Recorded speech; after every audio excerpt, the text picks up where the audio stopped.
A federal judge now in Texas striking down Obamacare as unconstitutional on Friday. Our next guest praised the ruling, stating in part, quote, "This landmark decision is a victory for all Americans who believe in the principles enshrined in our U.S. Constitution." Joining us right now is that man, Indiana Attorney General Curtis Hill. Mr. Hill, good morning to you. Steve, good morning. All right. So this judge down in Texas said that when the Congress stripped the individual mandate essentially out of Obamacare, where they reduced the penalty to zero, that's what made it unconstitutional, and that's why they got to go back to the drawing board. That's exactly right. Obamacare was predicated on the ability to tax, Congress's authority to tax, and that's what the Supreme Court decided in 2012. And when last year, December 22nd, in fact, Congress repealed that provision of the tax bill, that made the linchpin claim of Obamacare invalid, and we filed action as a result. Well, obviously, it's going to be appealed to the appeals court and then probably go to the U.S. Supreme Court. Then what happens? Well, this is an opportunity for Congress to act.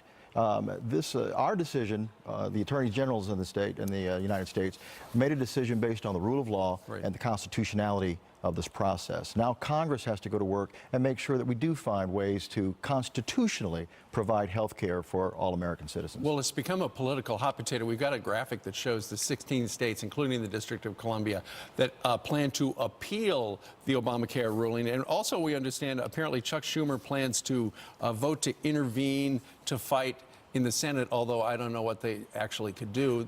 Well, regarding that, it's quite a simple. It's in the courts. It's a simple process. It's in the courts, and it's really a matter of Congress's authority to tax. Right. And once the tax was removed, there's no longer a constitutional basis for Obamacare. It's quite simple. It's one of the most simple aspects that I've seen in our legal status. But doesn't this kind of go back to when the Chief Justice John Roberts essentially turned it into a tax by turning it into a tax? What was it? 2012. 2012.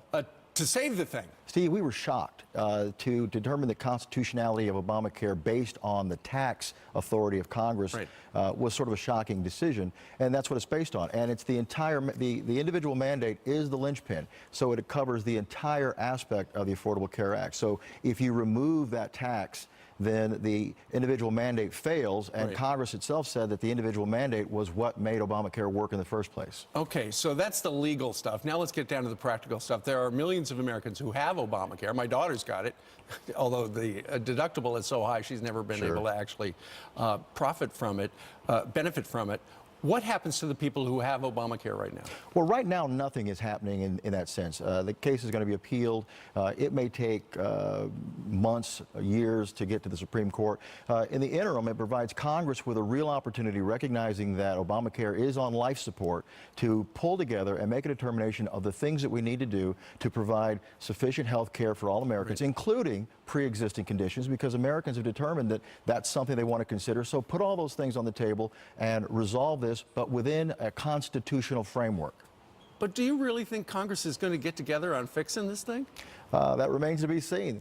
Hasn't happened yet, and that's why we have attorneys general in this country that are making sure that we push for that. Well, let's see what happens next.